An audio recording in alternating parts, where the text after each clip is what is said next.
So for this first module, we're going to look at pelvic anatomy in general. We're going to look at the setup of the pelvis, the alignment, look at the muscles, so that when we know when we add in movement, what do we add in from there?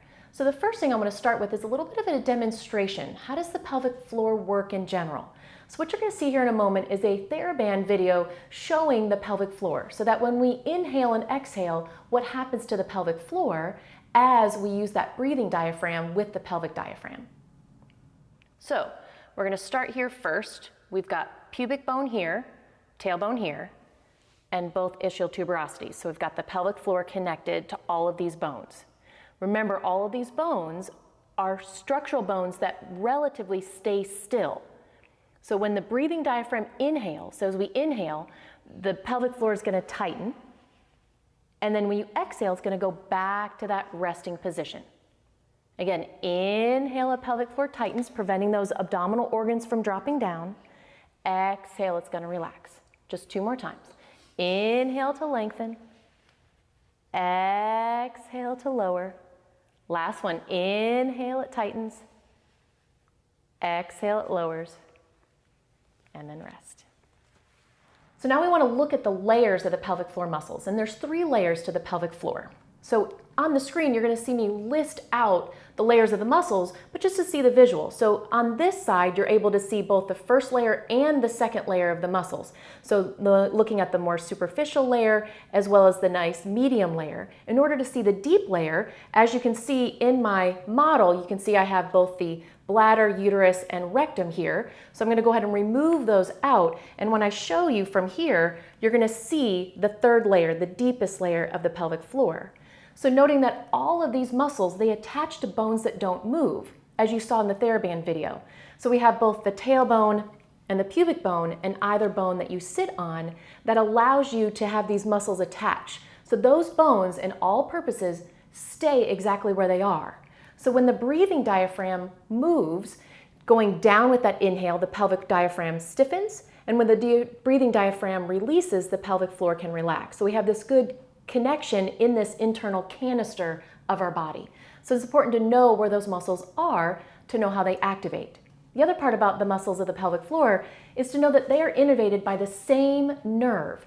So noting that those muscles work as a unit. It's very difficult to say I'm only going to tighten layer 1 of my pelvic floor muscles.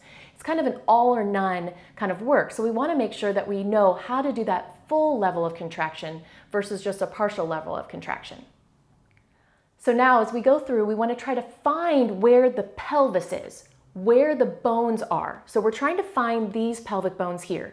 So as you're seated in your chair, or if you're seated on the floor, go ahead and get yourself positioned so you can take your hands on either side of your pelvis and just rock a little bit forward and rock a little bit back. And as you rock forward and back, and notice these little ischial tuberosities or sits bones that you're sitting on.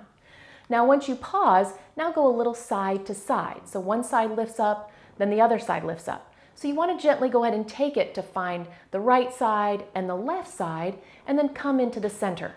So now we know where those bones are, so we know where the pelvic floor connects. So with pelvic floor exercises, called Kegels, after Dr. Arnold Kegel.